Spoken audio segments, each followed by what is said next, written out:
Welcome, ladies, gentlemen, and all else to another video.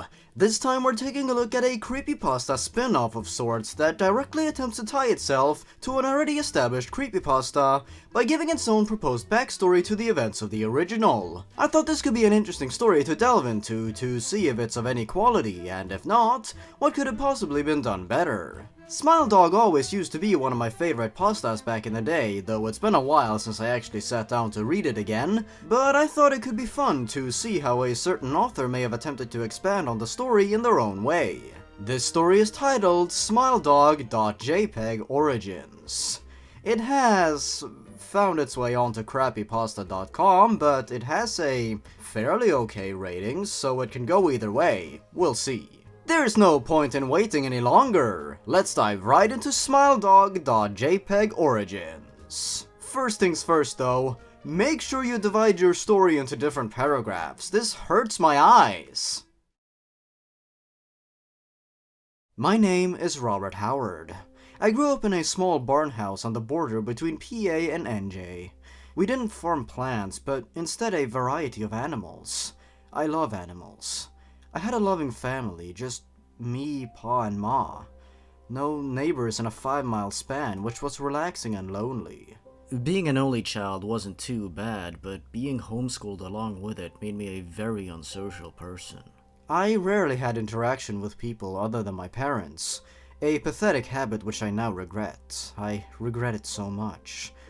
I went into depressions quite often, secretly cutting myself a few times, contemplating suicide, realizing how unneeded I am, getting over it, and then the cycle would repeat. Repeating was torture, it never stopped. I have too much time to think, and then I overthink what I'm trying to forget. Oh geez, that's actually a pretty harrowing and fairly good opening that sets a grim tone. I found myself empathizing with our main protagonist quite a bit, and that's commendable. It's not perfect, as I noticed quite a few tense swaps, but it is much better than quite a few other stories I've read recently for the channel. My parents realized I have a personality disorder and felt much sympathy for me, which I oddly wanted. I guess I yearned for the attention, as brief as it was. Attention is important after all. I'm glad the parents actually expressed sympathy here for once. I'm tired of creepypasta parents being oblivious to the struggles of their children. One day I woke up and sluggishly walked into the kitchen where my loving parents whispered. What's happening? Why are they whispering? Are they gonna send me away? Does that mean that they don't trust me? I thought they loved me. What if I died? Will they even care? If I cry, will they keep me out of pity? Why the fuck was I even born? This is an example of my paranoia. Overthinking everything. They both smiled at me in sync and held out a box with holes in it. Wow, that's really sad actually. I'm really feeling for this main character even though we've only just started. I really hope this story can keep this up. I am intrigued and I like the characterization of our protagonists so far. I want them to be happy. Some might chalk this storytelling technique up to just being manipulative, but I wouldn't really describe it as such personally. I really feel like we're in the headspace of someone who really suffers from paranoia and sadness. They appeared excited and proud of themselves. I've never seen them this way.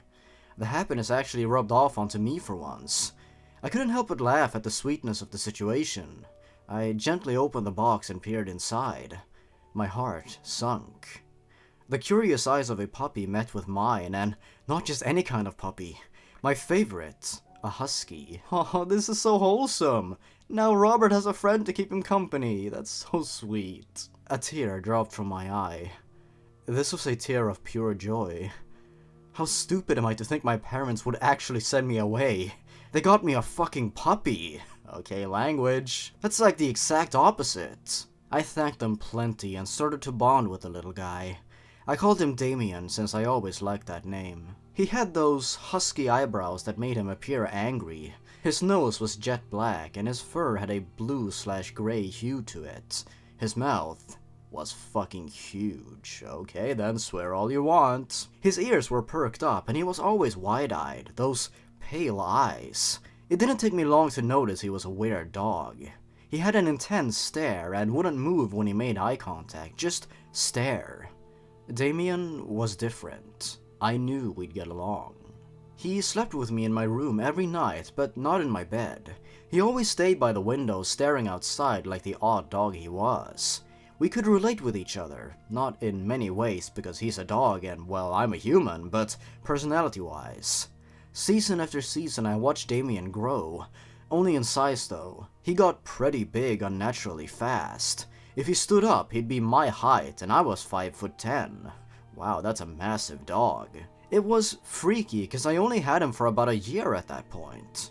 As time passed, things started to change. My parents were completely oblivious to Damian's strangeness. You know how I said he stared out the window at night? Well, he started to just look at me, and each night creep his way a little more towards the bed. Even by centimeters, he was definitely getting closer. I could tell every time I blinked. It was the first time an animal had creeped me out. I never got this vibe before. Later, he actually jumped up onto the bed with me for once and laid his head on my back. It was cute at first. I cuddled him and then turned the lights out. A few hours later I woke up with a wet neck. I wandered through the house in blackness till I found the bathroom and turned the light on. Damian was behind me. It scared the shit out of me how silent he was. Then I looked up in the mirror and saw my neck. It was bleeding down my back, staining my white tank top. The crimson color set off flags in my head. Shit, Damian must have done this. Why would he though? Did he do it out of hatred? Is he gonna kill me if I sleep near him? Am I gonna have to get rid of him? I hope not, I still love him. He must have been confused or something. Is he still behind me? I looked down to see him angrily staring at me. Smiling. Wait, what the fuck? I'm seeing shit. That dog did not just smile at me, right? I started to tear up from the very thought of Damian smiling at me.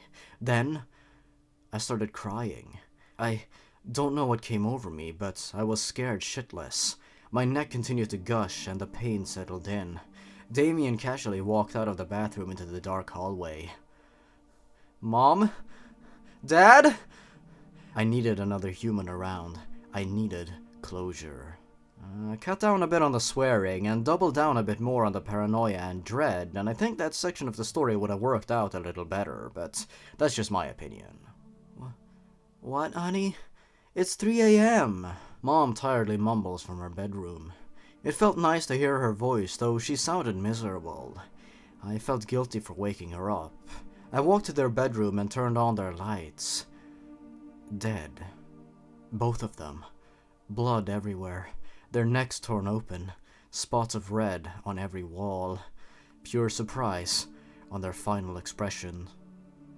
The horror is unexplainable. They're dead. Both my parents. All I have in this fucking world gone. And sitting in the only dark corner of the bright crimson room is that dog. That thing. Smiling. Angrily smiling, looking right at me. Its teeth are human-like. I've never noticed them before. I just thought it was a simple husky, but now looking at my parents' skin between its teeth and blood dripping off its human smile, I realize I'm dealing with the unknown. I slowly back up out of its sight and make my way towards the table with my Polaroid camera. I gotta get a picture of it. I know I'm gonna die either way.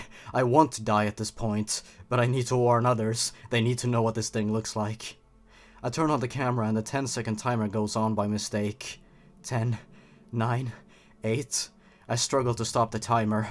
7, 6, 5. He splits the front of my throat. 4, 3, 2.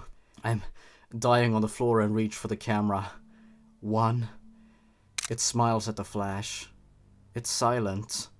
I can't tell if I was bleeding out on that floor for 5 minutes or 5 hours. It's so dark in this room, it feels like an empty dream. I crawled to the computer. The light made the room a dim blue. No sign of that monster, which was exactly what I didn't want. I wanted the opportunity to kill him. I started writing to let out a warning to all of you. He's out there. Don't doubt it for a second. Oh, you're losing me, story. You're definitely losing me. I bet you definitely had time to write all of this stuff down while bleeding out, adding dramatic tension and everything of that sort. I hear his claws against the wood floor now. He's in the doorway. Why does he look so distorted compared to before? Don't forget the picture. Yep. He just spoke. He really just said that. You're losing me. Now I'm rethinking the whole spreading the message thing. The picture is attached to this message. I'm still debating whether I should smile. 666. Of course it had to end on that. The end. Well, okay, there we are. After that ending section, I understand why the story ended up where it did. I certainly wouldn't call this story terrible, but it certainly fell apart the further in it got. I feel the story started off surprisingly strong, if I'm gonna be honest. Not perfect, just better than what I expected. It's a real shame everything went a bit too far in such a short amount of time. I feel the story suffered a lot from being a Smile Dog prequel. A lot of the ties to the urban legend felt extremely forced and unnatural, which only took away from what it was trying to do. I genuinely believe this story would have been better off as something original and new instead of being a prequel to something pre-existing. Not to mention the story exhibited numerous tense swaps and awkward sentence structures. The writing was also quite dodgy in a lot of places, but the beginning, while certainly not flawless, was actually quite decent in my own humble opinion. Like I said, I felt myself drawn to the main character, Robert, and the position he was in and his plight, feeling different, left out, and alone before Damian entered his life. However, once the story needed to ramp up the tension and horror, it fell quite short of its potential. It had some neat ideas, like Damian slowly creeping closer and closer to Robert as he slept, but otherwise, the whole climax just kinda ruined the story for me personally. It was way too over the top for my personal liking, and the ties to the original Smile Dog picture felt groan-inducing in my eyes. Damian's transformation into the hellish dog creature thing could also have been handled much better. It went by way too fast. In conclusion, I think the story started off fairly strongly, but not without its faults, before it devolved into something less than stellar and ultimately became a story filled with missed potential. Once it came time to wrap things up, the story blew it. That's all I have to say about this story. This was actually quite interesting to read, all things considered, and I hope you enjoyed it too. It's nice to come across a story that isn't outright terrible, but still has a lot of work to do. With that said, if you enjoyed this video and want to see more content like this, make sure you give this video a like and post your thoughts in the comments below. You can also subscribe if you want to stay up to date with the channel. If you're interested in updates for what is happening in my life, you can check out my Twitter, Instagram, or Snapchat, and if you're feeling extra generous, you can also check out my Patreon page. If you want to support my channel while joining the Hoodlum Army, you can check out my merch store, Hoodlum Hijinks. Links are in the description. That should be all for now. Thanks for watching, everyone. Stay awesome. Goodbye.